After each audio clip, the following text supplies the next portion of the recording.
নমস্কাৰ এই মুহূৰ্তত জনাইছো অসমৰ প্ৰত্যেকগৰাকী জনসাধাৰণৰ বাবে কেইবাটা গুৰুত্বপূৰ্ণ খবৰ। আজি হৈছে 19 জানুৱাৰী। আজিৰ দিনটোতে অসমৰ লগতে ভাৰতবৰ্ষৰ বিভিন্ন প্ৰান্তৰ পৰা কেইবাটা গুৰুত্বপূৰ্ণ খবৰ একত্ৰিত কৰা হৈছে। এই মুহূৰ্তত জনাইছো আজিৰ প্ৰথমটো খবৰেই ৰাজ্যবাসীৰ বাবে এটা ডাঙৰ খবৰ। ৰেচন কাৰ্ড লাভ কৰা লাখ লাখ পৰিয়াললৈ নতুন ডাঙৰ খবৰ। ৰেচন কাৰ্ডৰ জৰিয়তে ভৱিষ্যতে আৰু অধিক সা সুবিধা লাভ কৰিব হিতাধিকাৰীয়ে। ভৱিষ্যতলৈ ৰেচন কাৰ্ডৰ জৰিয়তে বীমা কৰা হ'ব।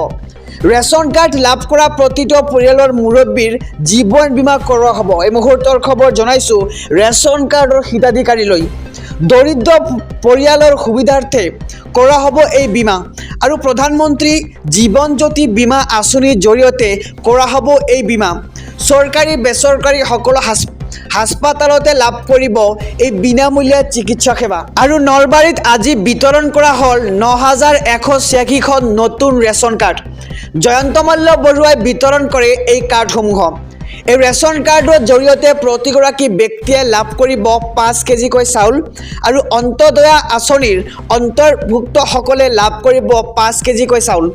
নলবাৰীত ৰেচন কাৰ্ড বিতৰণ কৰি এই মন্তব্য মন্ত্ৰী জয়ন্ত মল্ল বৰুৱাৰ। এই মুহূৰ্তত জনাইছো আজিৰ দ্বিতীয় নম্বৰ খবৰটো। মুখ্যমন্ত্ৰীৰ হুংকাৰৰ পিছতে ন্যায়যাত্ৰাৰ বিৰুদ্ধে ৰুজু প্ৰথমটো গোচৰ। যোৰহাটত ৰাহুল গান্ধীৰ ন্যায়যাত্ৰাত উত্তপ্ত পৰিস্থিতি।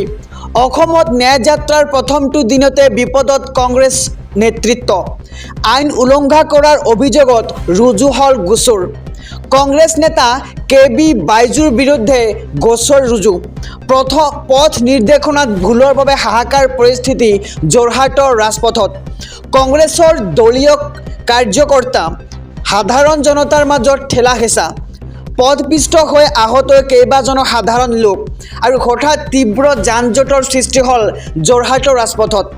যোৰহাট আৰক্ষীয়ে নিজাববীয়াকৈ ৰুজু কৰিলে গোচৰ আৰু নিয়ম ভংগ কৰিলে গ্ৰেপ্তাৰ হ'ব বুলি সকীয়নি দিছিল মুখ্যমন্ত্ৰী ডক্টৰ হিমন্ত বিশ্ব শৰ্মাই।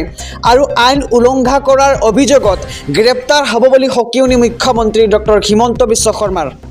এই মুহূৰ্তত জনাইছো আজিৰ তৃতীয় নম্বৰ খবৰটো। দেশৰ লগতে ৰাজ্যৰ লাখ লাখ কৃষকলৈ আহি গ'ল এক ভাল খবৰ। কেতিয়াকৈ একাউণ্টত সোমাব PM কিষাণৰ 16 নম্বৰ কিস্তিৰ ধন। আৰু জানুৱাৰী মাহতেই কৃষকে লাভ কৰিব এই 16 নম্বৰ কিস্তিৰ ধন। কিন্তু এই ধন লাভ কৰিবলৈ আপুনি কেইটামান বিশেষ কাম কৰিব লাগিব। সবিশেষ জনাই যাম। 21 জানুৱাৰীত একাউণ্টত ধন সোমোৱাৰ সম্ভাৱনা আৰু আগন্তুক 21 জানুৱাৰীত PM কিষাণৰ 16 নম্বৰ কিস্তিৰ ধন লাভ কৰিব কৃষকসকলে। PM কিষাণ পৰ্টেলত এতিয়াই চাই লওক আপোনাৰ নাম আৰু 16 নম্বৰ কিস্তিৰ ধন পাবলৈ কৰিব লাগিব কেইটামান বিশেষ কাম কেইটা হৈছে আপুনি প্ৰথমতে EKYC সম্পূৰ্ণ কৰিব লাগিব আৰু মাটিৰ নথিপত্ৰ সঠিক ৰূপত থাকিব লাগিব পৰ্টেলত। আৰু মাটিৰ যি নথিপত্ৰ আছে এই নথিপত্ৰসমূহ পৰ্টেলত অন্তৰ্ভুক্ত থাকিব লাগিব। DBT অথবা IPPBৰ একাউণ্ট কাৰ্যক্ষম হৈ থাকিব লাগিব। দেশৰ লগতে ৰাজ্যৰ লাখ লাখ কৃষক লৈ আহি গ'ল এক ভাল খবৰ। কেতিয়াকৈ একাউণ্টত সোমাব PM কিষাণ আঁচনিৰ ধন অৰ্থাৎ PM কিষাণ 16 নম্বৰ কিস্তিৰ ধন। 21 জানুৱাৰীত এই কিস্তিৰ ধন হোৱাৰ সম্ভাৱনা আৰু জানুৱাৰী মাহতেই এইবাৰ কৃষকে লাভ কৰিব 16 নম্বৰ কিস্তিৰ ধন। অহা 21 জানুৱাৰীত একাউণ্টত ধন সোমাৰ সম্ভাৱনা। এইবাৰ চিম ইণ্টাৰনেট অবিহনে মোবাইলত চাব পাৰিব ভিডিঅ' TV। দেশৰ 19খন চহৰত আৰম্ভ হ'ব direct to mobile technology pilot project. Mobile ব্যৱহাৰকাৰীয়ে চিম কাৰ্ড বা ইণ্টাৰনেট সংযোগ অবিহনে ভিডিঅ' ষ্ট্ৰীম কৰিবলৈ সক্ষম হ'ব। তথ্য আৰু সম্প্ৰচাৰ মন্ত্ৰালয়ে আৰম্ভ কৰিছে পাইলট প্ৰজেক্টৰ কাম। এই ব্যৱস্থাত ব্যৱহাৰ কৰা হ'ব প্ৰচাৰ ভাৰতীৰ নেটৱৰ্ক।